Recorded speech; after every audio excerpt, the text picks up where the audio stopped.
tell you, but you cannot fly, okay, yet. But there is a possibility of that actually.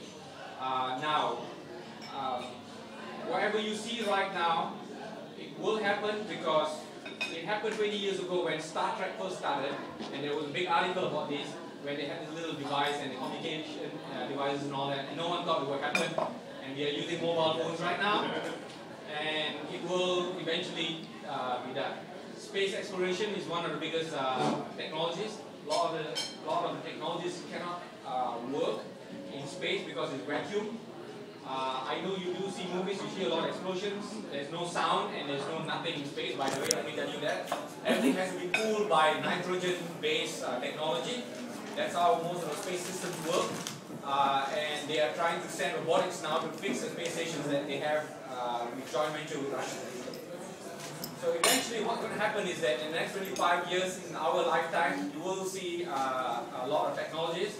And I am working with prosthetic arms and all these guys at the moment, also from some of the universities.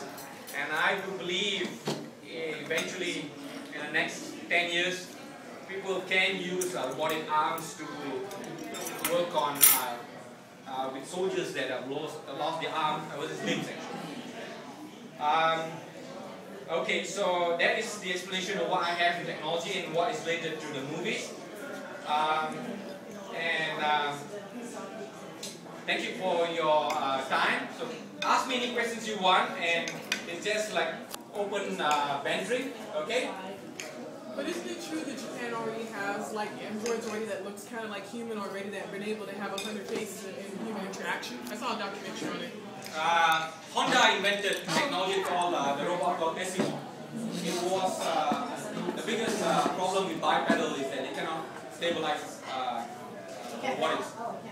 They cannot balance. But Japan, Honda invented that. It's called Essimo. In honor of the that's what the writer actually. He's a very famous writer.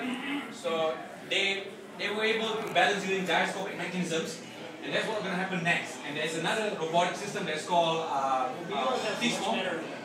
Stability and gyroscopic balancing, and that's being developed. That's right. Yes, it is actually. So that's being developed at MIT labs. Yes, that's what they're trying to do, and Caltech's working with those guys, and that's what's happening eventually. The robot that you saw, Hammer, remember the guy twisted and the guy that is actually, as you see, the leg was actually bending forward. We're seeing it. Sorry? We're seeing.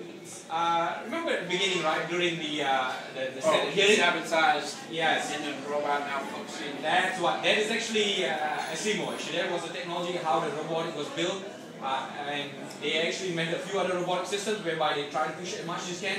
There is resistance. The gyroscopic is working, and they're moving forward now to make it run. So as soon as they get that done, artificial intelligence is moving forward. To me, I think artificial intelligence in the next 15 years, 20 years. It's not even close yet. 15, 20 years at least.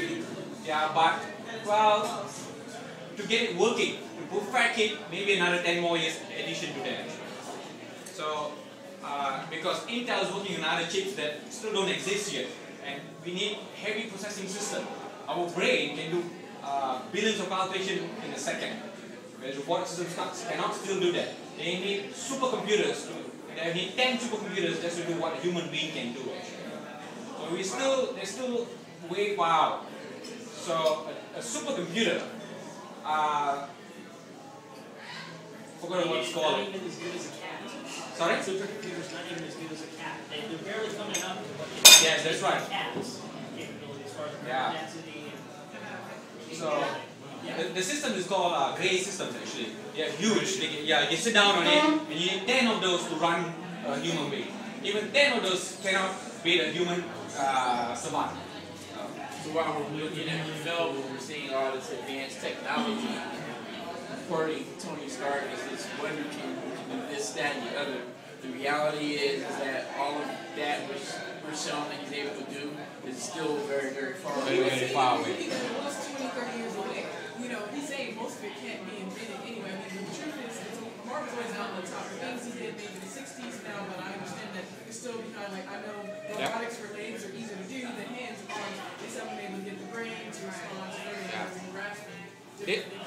the movie tried to keep to the facets of engineering as much as they can actually.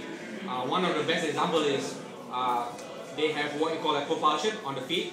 It didn't work in the first movie, then it has stabilizers on the hand, which actually makes sense. Okay, but in reality, we haven't got there yet. I know that for a fact. The military are working on stuff like that because of heating problems and also gyroscopic. One's the other problem, and the other one is maneuvering actually. At that speed, it's very hard to have a human being do that. Well, actually, the biggest problem is power. Power too, that's the other one, yes. It's just how do you convert energy into work.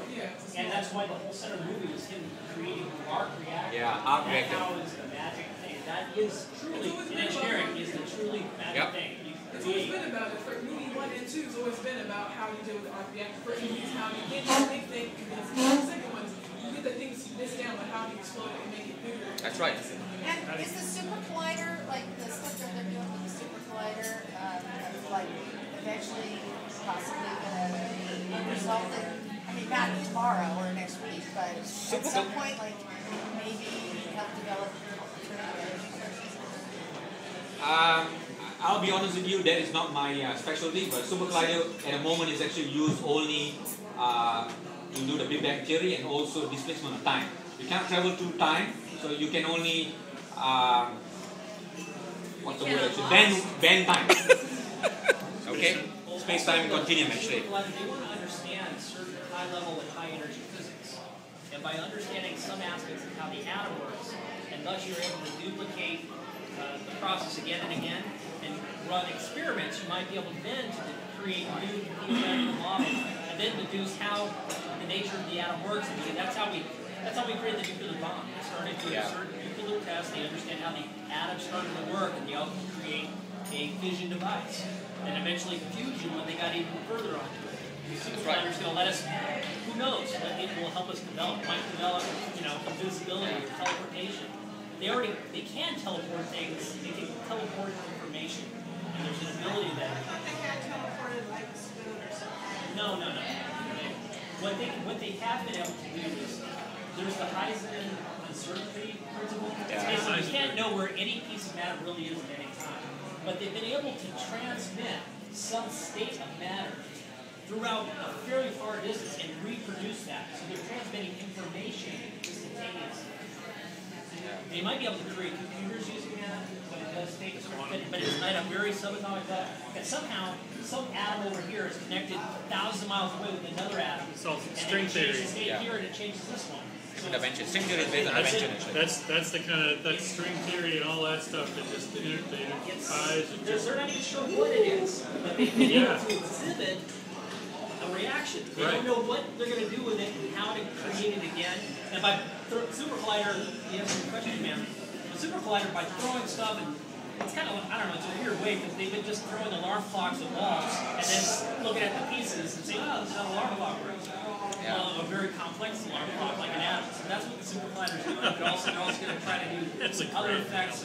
And they throw it hard enough, maybe they get smaller pieces, and they, hey, all right, there's a new piece, and let's do. That's right. Yeah. But the super collider, the speed it goes to is nearly the speed of light actually. It's really fast actually. They do a lot of things to try to figure out what these particles should mean, and they try to make them happen. We are actually in the infant stage of technology, I'll be honest with you. We're not even there yet. But, yeah.